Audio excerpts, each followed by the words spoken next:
So let's take a look at T-plates. The T-plate on an MR03 or PN chassis type car is going to be your primary spring for the rear motor pod.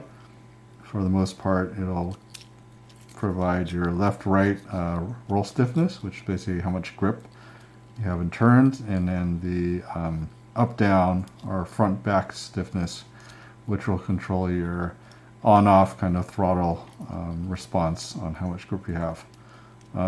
If you're running, say, a top shock, this will also add to your front-back stiffness, and also the disc damper, the springs on the disc damper on the top and bottom also do contribute to the up-down stiffness of it as well. So one of the first upgrades that you would want to do is to replace the stock plastic T-plate that comes with your Mini-Z with an aftermarket one. And there are several varieties of aftermarket T-plates. And within each material there are different numbers of T-plates. So first off, these are black carbon T-plates, going from stiffest on the left here to the softest on the right.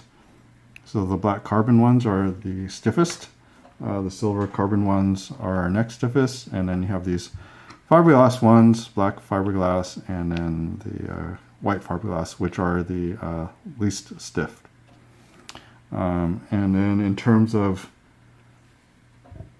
looking at within the same material, they have a number on them. So this one's like a 4 and this one's a 3. So the higher the number, the stiffer it is. So this is a softer T-plate than the 4 within the same material.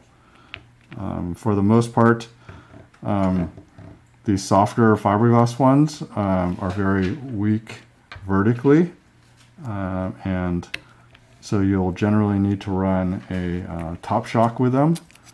So that top shock, or one of the aftermarket top shocks. Otherwise your car is not going to be stiff enough vertically fore aft, and they'll be sagging. So you do need a top shock with the softer T-plates. And then generally with the stiffer T-plates, the black carbon and the silver, you can get away with not using a top shock at all.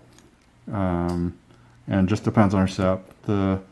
The top shock definitely provides more options in tuning in terms of fore aft, on, off throttle, stiffness and rebound. Also, of course, more tuning gives you more areas to be off as well. So I've kind of found that I've ended up running a PN4 black carbon, or 3, 4-3 black carbon with no top shock, and that has worked out well for me.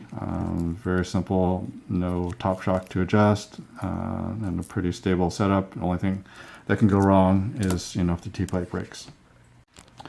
So more on how to select a T-plate.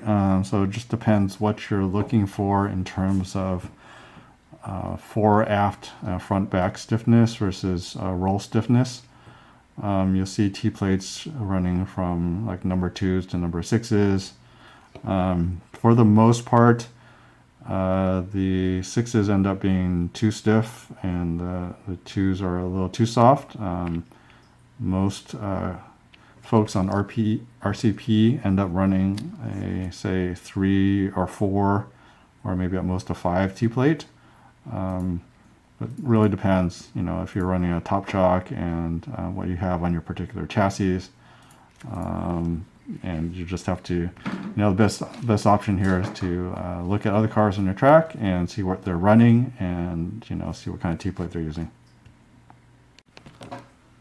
So things to look out for when you are mounting your T-plate. So first off is to make sure that the T-plate is all the way flat into the recess of both the motor pod and the chassis, just depending on which kind of motor pod and chassis you have. If you have the aftermarket kind of T-plate mount on the chassis, or the stock Kyosho one, but you need to make sure it is sitting flat completely in both the motor pod and the chassis, or else your car will be tweaked and it'll act funny. Second thing, you need to make sure that it's not loose. So sometimes you'll see T-plates with a little bit of variance in them, and in terms of being loose left to right, so they'll be a little bit loose like this way, or cause a little rotation. It won't be a really tight fit. They'll work, but you tighten your screws down, and if you take a hit or your car does something funny, the T-plate can actually shift and change your steering trim, which I've seen happen. So just try to make sure that your T-plate within the notches in the motor pod is really tight, and there's absolutely no play. It should be a super tight fit. And then lastly, make sure your screws are seated all the way down. Make sure you're using the correct type of screw. Don't use a flathead screw. Make sure there's a button head or some kind of washer underneath it to fully clamp the T-plate.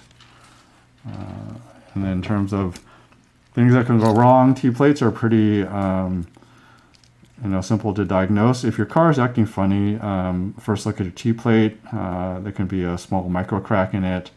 Definitely over time, if you race frequently, like every week for months, the T-plate can fatigue, and you do need to replace it. But if your car is acting funny, take the T-plate apart, take it off. Sometimes there's a crack underneath which you can't see. And obviously, if your T-plate breaks completely, you'll see that. But some of these subtle, cracks you can't see, and in your car is acting kind of strange. Just take your T-plate off, look at it very closely, and when in doubt, just put in a new plate. That's a pretty easy thing to try and diagnose.